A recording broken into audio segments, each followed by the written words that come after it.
Nabitin kasi ako sa ginawa nating wasak mags challenge nung nakarang video natin.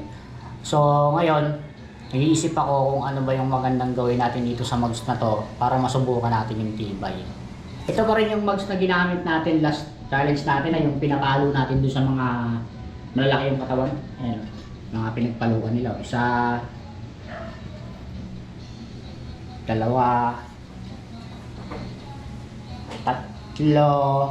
As nakikita nyo naman, nabengkong siya, di ba? Which is normal naman. Dahil halos lahat naman ng mags, kahit yung genuine mags pa natin o yung stock mags pa natin ng motor, partida may gulong pa yun pag nasasaltak tayo, di ba, nabibengkong pa. Ito pa kaya na CNC mags na ipapalo mo sa simento nang walang gulong ang hindi mabibengkong.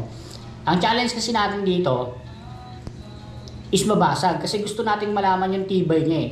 Kasi isipin mo na lang or imaginein mo na lang, nagdadrive ka ng motor, mabilis yung takbo mo, nasaltak ka sa kalsada, nabasag yung mags mo, di ba? It's either harap or likod, malaki-laking problema yun.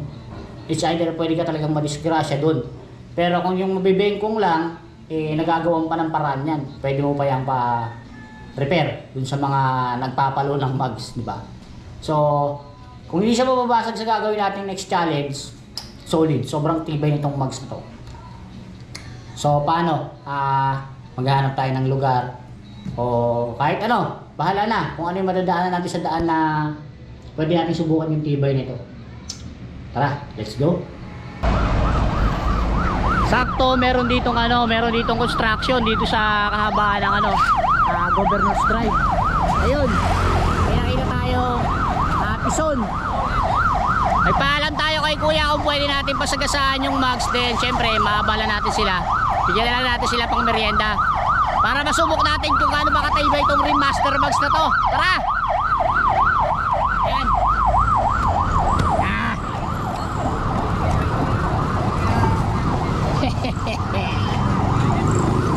Tingnan natin tibay na ito ngayon. Atrasan natin to. Papasagasaan natin sa Pison. Antayin natin si kuya bumalik. Ito pa siya Ayaw, maabala tayo. Sa kanila nagagawa sila Pumayag naman sila. Okay naman, wala naman problema sa kanila. Ayan na, sasagasaan na.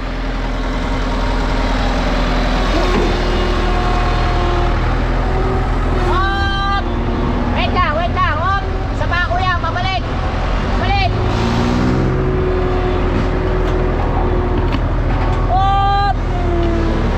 Isa pa, bigit pa ako. Isa pa, bigit pa ako.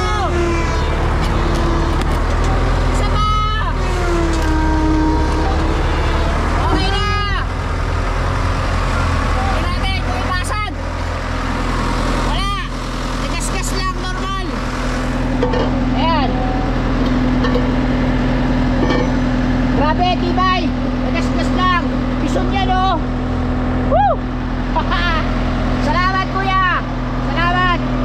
Pamirienda ng tropa para para sakto break time, may pan-soft drinks kayo kuya. Thank you. Maraming salamat. Woo! Grabe. Salamat kaya kuya. Bahala pa tayo sa kanila. Grabe. Nagasgas lang.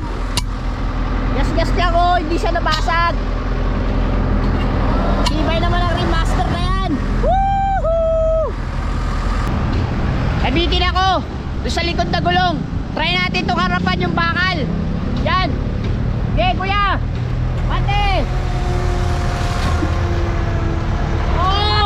Matibay. Saka, balik. Sapa. Atras. Ano kuya? Quality! Bili na kayo! Quality! Matibay. All goods. Hindi siya nabasag. Nabitin kasi ako dun sa kuya. Check nyo na lang to sa page ng Rim Master. Shoutout sa Remaster. Napakatibay. Quality, Quality. Shoutout sa Remaster. Bili na kayo. Woo! Thank you. Maraming salamat kuya. Grabe. Tibay oh. Harap yun ha. Hahay! So ano pang hinihintay mo? Magpapahuli ka pa ba sa tibay ng Remaster? Mag-message ka na dito sa page na to para makapag-avail ka na agad bago magpasko. Woo!